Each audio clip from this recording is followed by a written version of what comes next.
I am earning $8,000 monthly and giving $4,000 monthly to my parents, but they always support my younger brother.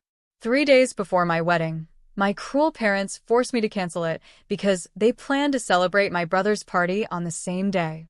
I refused. My mother slapped me hard and yelled, "How dare you? You don't obey my orders." I left the house and decided on revenge.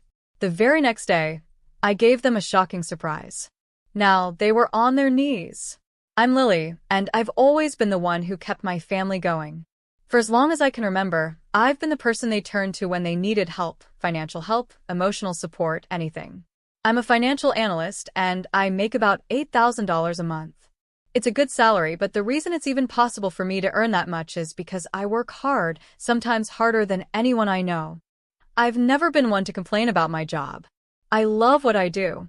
But if I'm honest, sometimes I feel like I've spent my whole life working not just for myself, but for my family. Since I started working full-time, I've been sending my parents $4,000 every month. I've never asked for anything in return. I wanted them to feel comfortable, to have a good life. And for years, it was just something I did because I thought that was my responsibility. After all, I was the older one. My younger brother, Ethan, was always the one who needed less, the one who got everything handed to him. Ethan's 5 years younger than me, but it wasn't just the age gap that made him the favorite. It was the way my parents treated him, like he could do no wrong. They'd give him everything he wanted. Every time he had a problem, they were there, even if I was the one holding everything together. It started small. When we were kids, they'd always get him better gifts, more attention, more praise. I'd hear them talk about how smart he was, how talented, how he was going to be the one who'd go places. Meanwhile, I was the practical one, the sensible one, the one who was expected to just do her part, not make waves. And I did, for years. I never questioned it, even when I felt invisible. I just kept giving, kept doing, and stayed out of the way. But after a while, it became clear to me that Ethan was the one they cared about. The more I gave, the more they took, and the less they noticed me. I didn't expect grand gestures of affection from them, but I did expect to be seen. I never was. It was always Ethan's dreams that were important, his needs that came first. Even when it came to things like birthday celebrations or family events, it was all about him. The family would come together for him, and I'd be left to deal with everything else. It was frustrating, but it was the reality I knew. I spent years building my life around my family's expectations of me. They relied on me, emotionally, financially, in every way. And I didn't mind it at first, not at all. But as the years went on, it started to hurt. I started to feel like I was nothing more than a tool for them, a means to an end. I kept giving, and they just kept taking. They never appreciated it. Not once did they ever stop and say, "Lily, thank you." Then there was David. David came into my life when I was 28. I remember meeting him at a work event. He was different from anyone I'd ever met. He didn't need me to be anything other than who I was. He accepted me without expectations, without demands. He was kind, thoughtful, and supportive in ways I hadn't known I needed. Over time, we became inseparable. We talked about everything, our dreams, our struggles, the future we hoped to build together. I felt like I could finally breathe. For the first time in my life, I wasn't just Lily, the dependable one. I was Lily, the woman in love, with someone who loved me back in a way that felt real. David and I started planning our wedding about 6 months ago. It was the first thing I'd done for myself in a long time. It was my moment, my chance to create something beautiful, something that was just mine. We found the perfect venue, a lovely spot near the water, and we began making the arrangements. I was so excited. But of course, my family's presence hung over everything. My mom called me a few days ago, and everything changed. I'll never forget that call. I was sitting in my living room, scrolling through the final details for the wedding when my phone buzzed. It was my mom. She didn't even wait for me to say hello. "Lily, I need you to cancel your wedding," she said. I froze. "What? Mom, what are you talking about?" "It's Ethan's birthday that weekend," she continued, as if this was perfectly reasonable. "We can't have a wedding on the same day." It's too much for everyone. I want you to move it to next year. It's the only way. I was in shock. I couldn't believe what I was hearing. Mom, no, I can't. I've already made all the plans. We've been looking forward to this for months. She didn't care. You don't understand. Ethan's birthday is important. He's my son, and you know how much he needs us right now. I tried to explain. I tried to tell her that this was my wedding, the biggest moment of my life. But she just kept repeating that Ethan came first. Then she dropped the bombshell. If you don't cancel it, Lily, you'll regret it. You have 24 hours. My heart raced as I stood there, phone still pressed to my ear. The ultimatum. She was serious. I had never felt so small, so insignificant. How could she do this to me? After everything I had done for them, this was how they repaid me? By demanding that I cancel my wedding for Ethan's birthday? I tried to hold back my tears, but the frustration and hurt overwhelmed me. I hung up the phone, feeling completely numb. This was it, the moment I realized that nothing would ever change. No matter how much I gave, I would always be second to Ethan. I can't even describe how I felt after that phone call. I sat there in silence, trying to make sense of what my mom had said. I was shaken, stunned, and honestly, I felt completely crushed. My whole life, I had given so much to my family. I had sacrificed my own wants and needs, thinking that's what being a good daughter meant. And now, when it came to my own happiness, my own wedding, the most important moment in my life, they wanted me to throw it all away. I spent the next few hours pacing around my apartment, replaying the conversation over and over again in my mind. I kept asking myself, why is Ethan so special? Why is his birthday more important than my wedding day? I wasn't asking for the world. I was just asking for my family to support me for once. But no, they couldn't even do that. After I hung up with my mom, I texted David. He was at work, and I knew he wouldn't be home for hours, but I needed to talk to him. I needed to hear his voice. He called me right away, and I could hear the concern in his tone.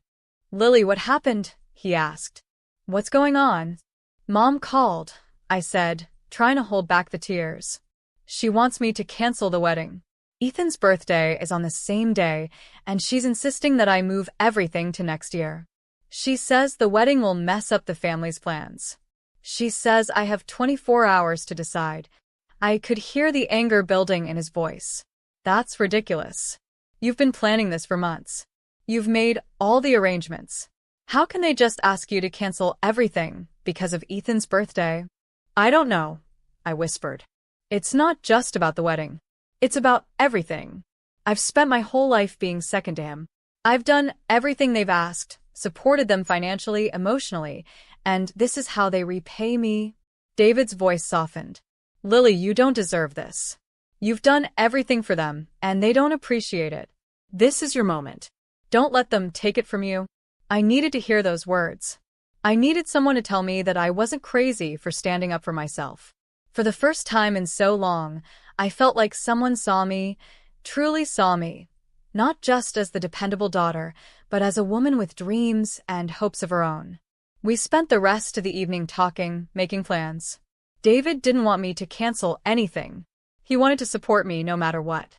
But I also knew that I couldn't let my parents manipulate me into canceling my wedding. I had worked too hard for this day, and it was mine to have.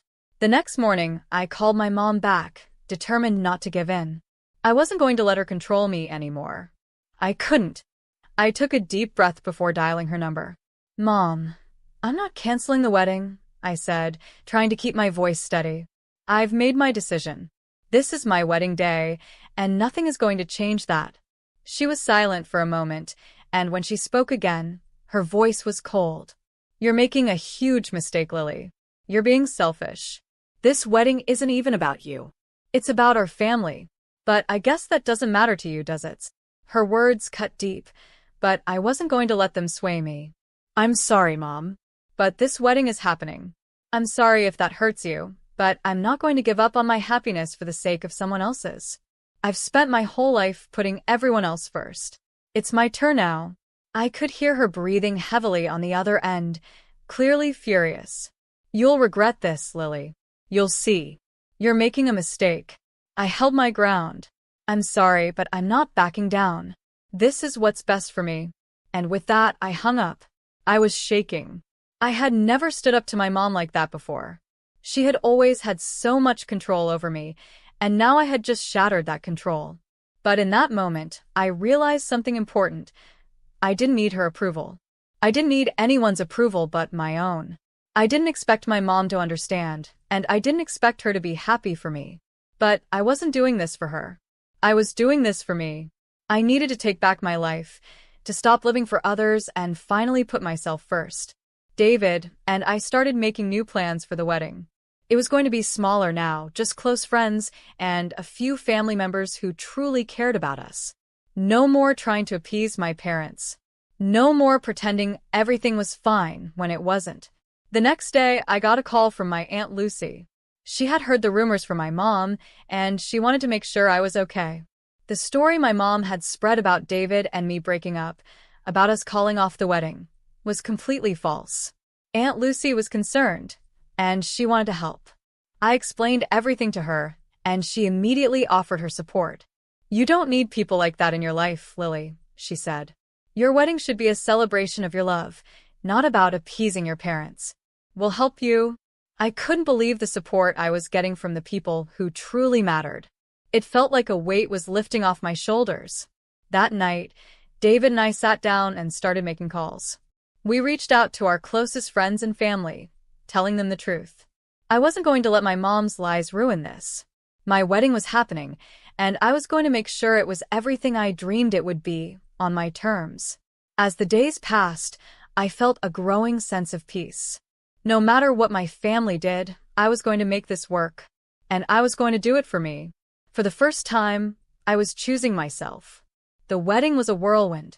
What was supposed to be a day of celebration turned into a battle against everything I had known. But I wasn't going to let my mom's manipulation ruin it. David and I decided to go ahead with a smaller ceremony, one that was intimate and filled with people who truly cared about us. I spent the next few days pulling everything together. It was tough, but I wasn't going to let my family's drama take away my joy. I was no longer the woman who had to apologize for everything or give in to their demands. This was my time. This was about David and me and our future. David, of course, was amazing. He was by my side every step of the way. He didn't just support me emotionally, he helped with the arrangements, reaching out to our closest friends, making sure everyone knew the truth about what had happened. It was incredible to see how much David cared, how he was willing to stand with me, no questions asked. With him, I felt stronger, braver, more confident than I had ever felt before. The wedding day arrived, and I couldn't help but feel a mix of emotions. I was happy, but there was still a part of me that couldn't shake the sadness. The family I had worked so hard for, the family I had given everything to, was not there. Not because I didn't want them to be, but because they had chosen not to support me. They had chosen to put Ethan's birthday and their own selfishness ahead of me. It stung. It really did. But as I stood there, looking around at the faces of the people who had shown up for me, the people who truly cared, I realized something important. This was better. This was real. These were the people who loved me, who wanted the best for me, who weren't there because they felt obligated but because they genuinely cared. My Uncle Tom was there, and so was Aunt Lucy, both of whom had called and reached out to support me. Some close friends we had invited, and even David's family, were there too. It wasn't the grand event I had once envisioned, but it was perfect. It was honest. It was mine. As we exchanged vows, surrounded by those who mattered, I felt a wave of peace wash over me. I wasn't just marrying David that day. I was also marrying the idea of independence, of standing up for myself, of finally choosing my happiness over anyone else's expectations. The ceremony was short, sweet, and incredibly moving. When we said our vows, I could hear David's voice crack as he promised to love me for the rest of his life. It was real. It was the most beautiful moment I had ever experienced, and I was doing it on my terms. After the ceremony, we had a small reception at a local restaurant. There was laughter, food, music, and most importantly, love. People were genuinely happy for us, and for the first time, I felt like I wasn't pretending to be something I wasn't. I wasn't hiding my feelings to keep the peace. I wasn't trying to fit into a mold that my family had created for me. I was free. But that night, as I lay next to David, the reality of what had just happened started to sink in. I knew things were never going to be the same with my family. They had made their choice, and I had made mine. And now, I was no longer willing to let their manipulation control my life. I was done. The next morning, as I was getting ready to leave for our honeymoon, my phone buzzed with a message. It was from my mom. She had texted me about 10 times, but I didn't want to look at it. I didn't want to deal with her drama anymore. But curiosity got the best of me, and I opened the message. It was a simple, angry text. "You've made a huge mistake, Lily. You've embarrassed the family. Don't expect us to help you when you fail." The words stung, but I didn't let them hurt me.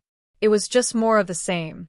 She was still trying to control me, still trying to make me feel guilty for living my life. But this time, I didn't care. I had made it clear to myself that I was done. I was done living for their approval. I was done living for anyone but myself. I deleted the message without responding. I wasn't going to let them drag me down anymore. David and I were starting a new chapter in Dallas, and I was going to make it my own. We were free from the chains of my family's toxic hold. And I felt lighter than I had in years. I realized then that the wedding wasn't just a new beginning for David and me. It was the moment I decided to stop giving in to the people who had never appreciated me. It was the moment I chose myself. The days following the wedding felt like a blur of emotions, but as I settled into my new life with David, I couldn't shake the feeling that something had shifted. It wasn't just about getting married. It was about transforming into a new version of myself, one that no longer needed my family's approval, one that understood the importance of choosing myself for once. David and I moved to Dallas soon after the wedding.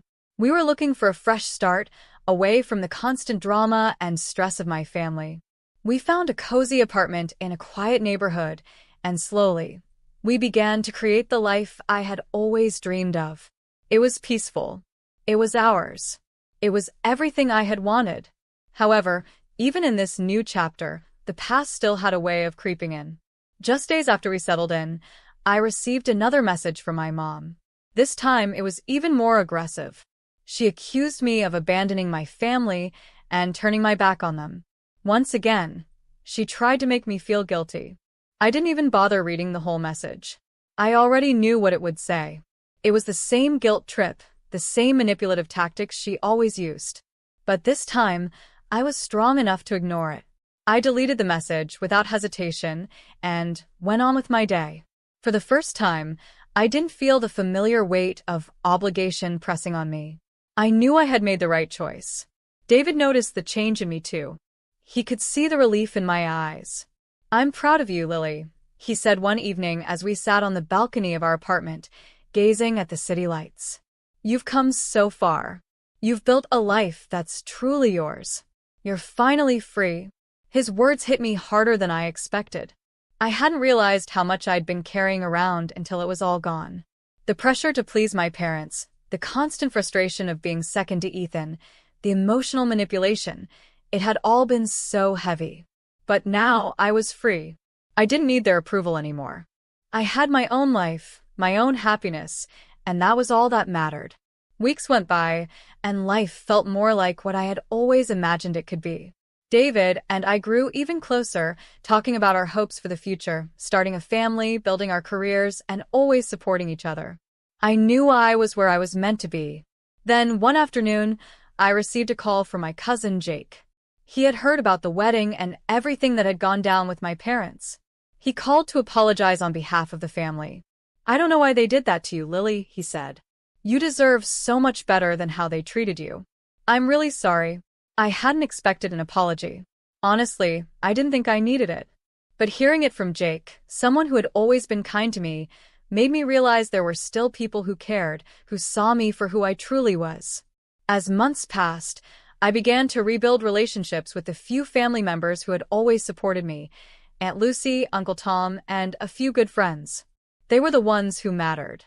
They hadn't tried to control me, and I hadn't been just an emotional or financial support for them. These relationships grew stronger. But my relationship with my parents? That would never be the same. I couldn't forget what they had done. They had tried to manipulate me into canceling my wedding, and they had always placed Ethan above me. No matter how much I wanted to fix things, I knew deep down that I couldn't return to that toxic cycle. One day, I saw a message from my mom. It was simple: "I miss you, Lily. Please call me." I stared at the screen, the familiar tug of guilt pulling at me. But I knew what I had fought for. I had chosen my happiness, my independence. I wasn't going back. I replied, "I'm happy with the life I've built. I can't go back to what it was. I need to move forward." In that moment, I felt peace. I had made the choice to let go of the past, and as I looked at my life with David, I knew I was truly free. For the first time in my life, I was living for myself. And that was worth everything.